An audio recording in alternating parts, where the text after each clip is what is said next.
Hi everybody, Ray Pelagi here. I wanted to show you this piece called Naoya Inoue. It's a tease for boxing.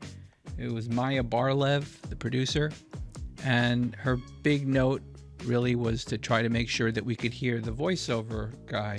His name was Diego Luna, and I think he's a boxer himself and not really trained as a voiceover guy, but he convincingly pulls off this dramatic, whispery, sort of evil sound, but because it's quiet and he falls off at the end of his words, it's hard to hear. So you can look at the waveform here and you can just see that like he starts big and then he gets small. So this word is Naoya Inoue's boxing style.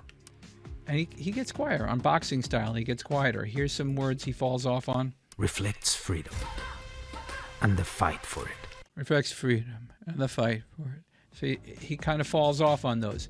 So in order for Maya to make her scratch mix sound presentable and get approval, she had to pull everything back. Naoya Inoue's boxing style reflects freedom and the fight for it. He's unlike any fighter we've ever seen before. His feet, hands, and spirit. So the guy sounds okay in that version, but everything else is so far pulled back that it just feels like a weird mix. It's like the guy's just sort of floating there and everything else is way below him. And that's often what you have to do to be able to hear something in the clear. But when we do a proper mix, we would like that voice to be competitive with the music, competitive with the sots, and competitive with the nats, so that everything is just kind of punching through. So now I'll play you that same section the way I mixed it. Naoya Inoue's boxing style reflects freedom and the fight for it. He's unlike any fighter we've ever seen before. His feet, hands, and spirit.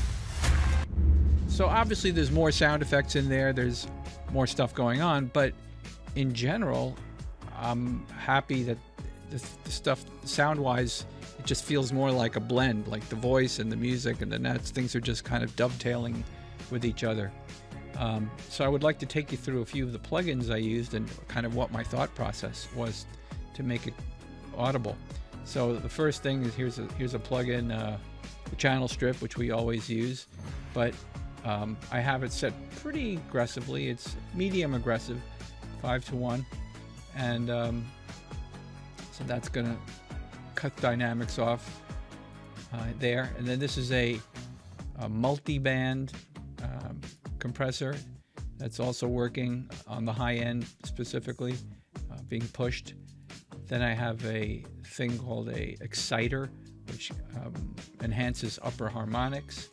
Then I have some more analog style, slower compression, which helps even things out. And finally a limiter, this sort of a brick wall limiter to get the voice to be at the number I want and hit my integrated loudness levels the way I want them to. So let me just show you before and after these plugins. Here's my voiceover track, my mix split that has all the effects on it. This is with no effects. Naoya Inoue's boxing style. And then with all the effects. Naoya Inoue's boxing style. And it's just crisper. It just sounds more like a voiceover. It has that, radio-like or TV-like or film-like sound that I love. It's just it has the high end, it has a little depth in the bass.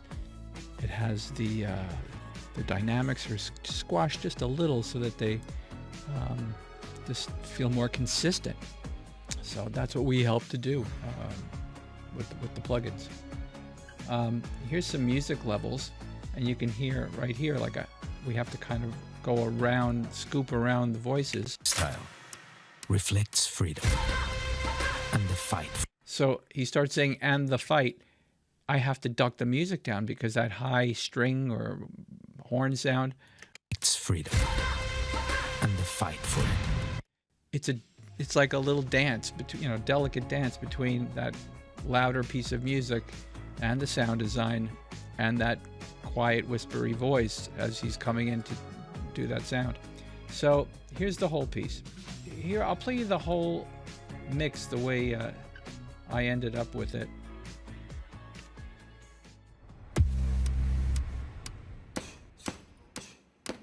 Naoya Inoue's boxing style reflects freedom and the fight for it. He's unlike any fighter we've ever seen before. His feet, hands, and spirit are unbound, armed not merely with power, but purpose. He's never a mere participant. That's a bad man. But always the force that shapes the fight. Stalking his prey. He fights as if driven by a higher cause, a deeper passion. And so, his opponents do not simply lose. Wow. They are consumed. What a finish from Naoya Inoue. Every jab, a resistance. Every shot, a reckoning. Every knockout, Destructive power. a message The monster has roared. received across the boxing universe. You are watching one of the greatest of all time. Tonight, he's back in the neon desert,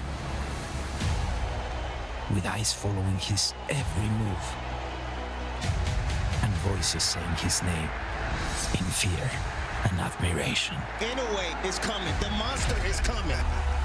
He's called the monster for a reason.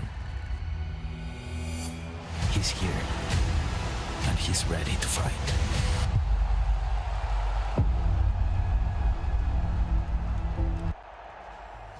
So in general, I really try to make sure that voice is heard and to make it exciting. And it's always a dance, a balance between all the elements. They're all taking their turn at being the star, because I always say that there's only one star at every given frame. For a moment, it might be the music, it could be a little boom, or it could be the voice. But you can't have two stars really, because then you're just, it's a mishmash. So it's always that delicate balance. If you want to hear the boom, you might not hear the voice. If you want to hear the voice, you might have to duck the boom back. But you want them to compete. So there's just a lot of level changes in the music with the keyframing. Then there's certainly sound effects and the nats themselves, just constantly getting levels adjusted and dipped and trying to make them all fit in. So here's keyframing just on all the nats, and then even a tiny move on a sound effect. And that's in addition to moving around clip gain. But it's all to make it fit in and get you a competitive mix. So at this point, I'm going to stop talking and I'll let Ray live answer the questions in the end. Thank you for watching.